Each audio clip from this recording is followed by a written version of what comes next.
Hi guys, welcome back to my channel. This is Mayuri. I am a second year student at IIM Lucknow.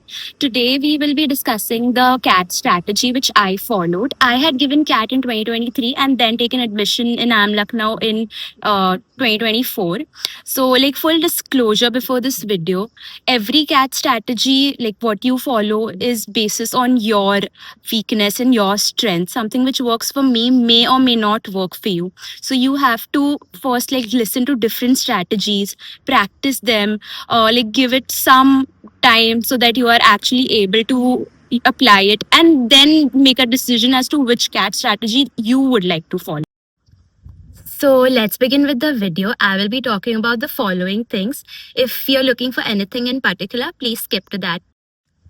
So, before you start any journey, it is very important to know your starting point and your target. In starting point, I want you to see what kind of profile you have, what is the education, and if you have a job.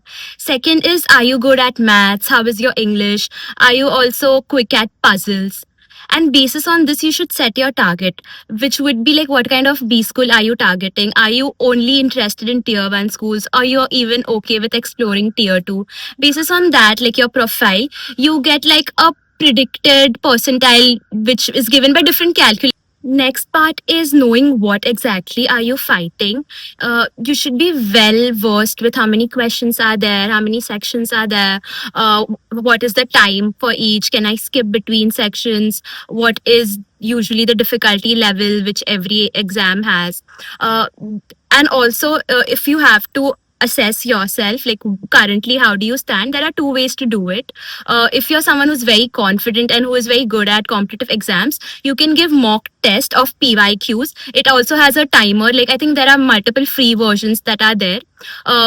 Also, if you're not so confident and you can get a bit demotivated if you face early on, like if you get low percentiles early on, I suggest you to like take a printout of any PYQ, sit with that, like you do not have to do it within the time limit. Take 5 hours, take 6 hours, and try to attempt all questions.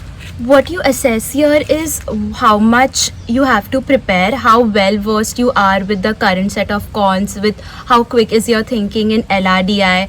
Are you able to read the passage or do you just get bored even reading the passage? So it is very important to know what kind of a solver you are so that you can customize your preparation basis on that. You would even be able to identify which is your strong suit and also which is your weakest suit. So let's start with the strategies I followed for each and every section, starting with VARC.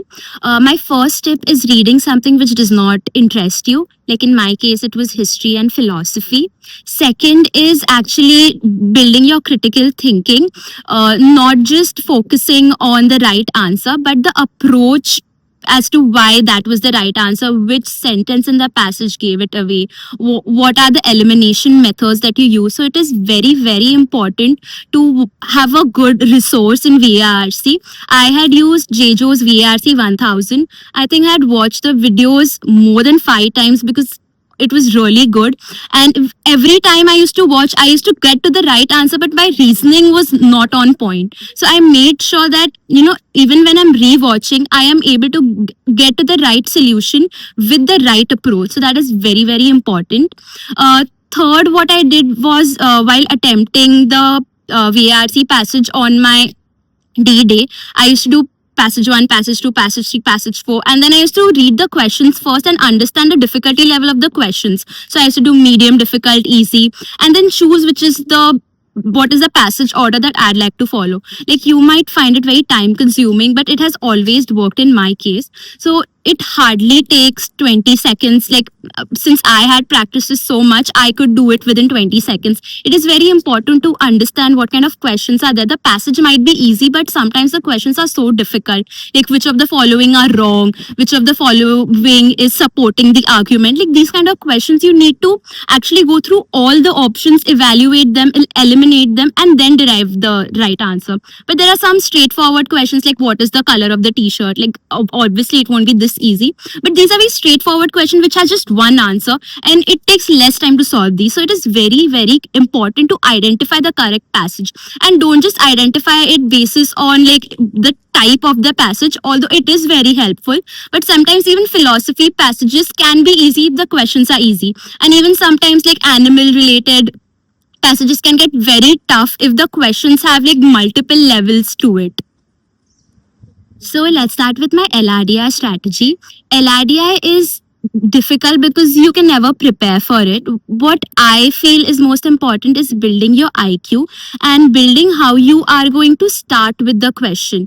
Like I had followed Anastasis Shankar's 200 LRDI videos. These are free videos. I used to solve 3 daily, once in the morning and once at night. And although I had seen the video in the morning, I used to forget the approach by night. So it was very important to understand how it is solved and make sure that you are inventing your own steps, your own tricks that you can follow. And on the D day, it is so crucial to firstly uh, decide like what is the order of your attempt, and like when is the point that you'll give up on this particular problem and go towards the next one. So in identifying, there are different ways, like you look at how many levels are there to the problem that is given, how many cases, because in some questions, if there are 4 questions, you have to do 4 different types of solving to reach to the 4 questions. But in some like in some sets, you have to solve it once and then the answers are given. So it is important to identify this. Also, like how many number of variables are given to you. If there are x, y, z, then it gets more tedious. If it is just x and y, you can solve it easily. And how much information is given to you is also very important. I used to like select passages which had the maximum information, so that there is not, I know what is the starting point. I am not cluelessly left in the dark. Also, it is important to understand like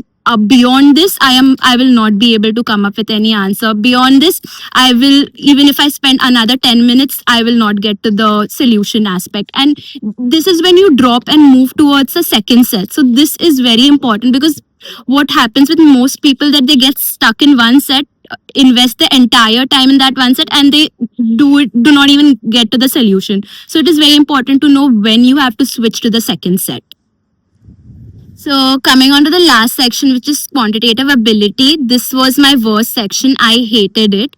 What helped me here is not just understanding the tricks, but also having really good conceptual clarity. Although learning tricks is also important, but making sure that first you understand the concept and then you go ahead with the tricks. Second is not mapping yourself to particular topics. You have to identify the easy ones. I think half the task in quants would be solved if you're able to identify the easy ones. So even when I used to give mocks, usually there was difficult question, medium question, easy question. I used to actually make it a point that why have I not been able to identify the easy and the medium ones, and why have I not able to attempt it. So usually what people do is take it on their ego that, oh, this is a geometry question, I should be able to solve it. But that is not the case. They will try to trick you. They will try to make it difficult. So make sure you're able to actually identify the easy ones and attempt them the first, because nobody has so much time to solve all questions. You have to pick and choose which one is the easiest or which one you are really, really good at. I had followed time modules here.